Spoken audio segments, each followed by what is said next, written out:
Das Ergebnis, das erfährt man tatsächlich beim erstmaligen Zusammenklang in der Probe. Dann kommen also Stimmen raus, an die man gar nicht geglaubt hat, dass die so präsent und umsetzbar sind.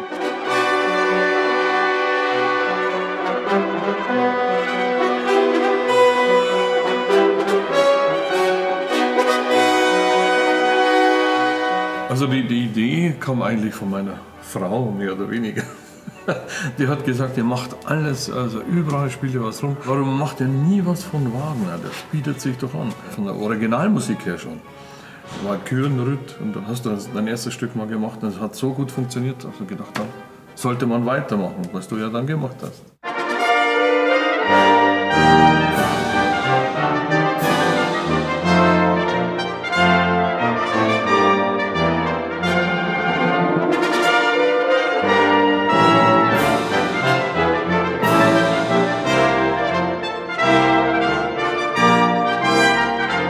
Bei so einer Aufnahme steht für uns natürlich immer der Klang im Vordergrund und einen Raum zu finden, der diese Musik auch gut transportiert. Das ist gar nicht so einfach gewesen, denn wir haben den Anspruch, dass es groß klingen muss, also man braucht einen großen Raum.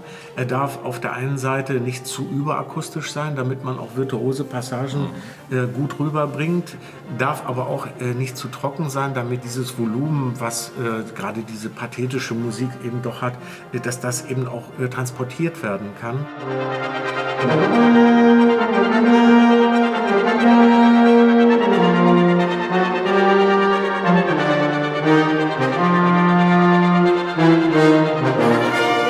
Ich habe ein Lieblingsstück auf dieser neuen Einspielung.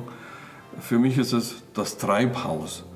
Ein Lied eigentlich, wo eigentlich ein Text sehr wichtig wäre, aber das ist so ergreifend und die Komplexität der Harmonien ist so umwerfend.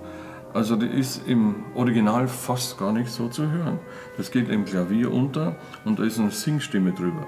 Aber du hast es so komplex gesetzt, dass wirklich das ganze Ensemble mit eingebunden ist. Und das ist ein fantastischer Klang und Sound und tolle Stimmung. Für mich, das ist mein Lieblingsstück auf dieser CD.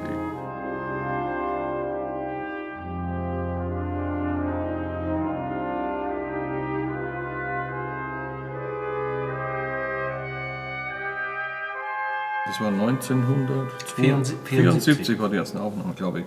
Aber wir haben vorher schon zusammen gespielt. 1974 haben wir uns dann getroffen in einer wirklich professionellen Art und Weise, haben auch die ersten Schallplatten damals eingespielt. Es war sehr erfolgreich, wir haben sehr viele Konzerte gespielt. Und dann ist der 300. Geburtstag von Bach näher gerückt. Und da ist es zu wenig erschienen, mit 5 Leuten Bach darzustellen. Dann haben wir das auf 10 Leute erweitert.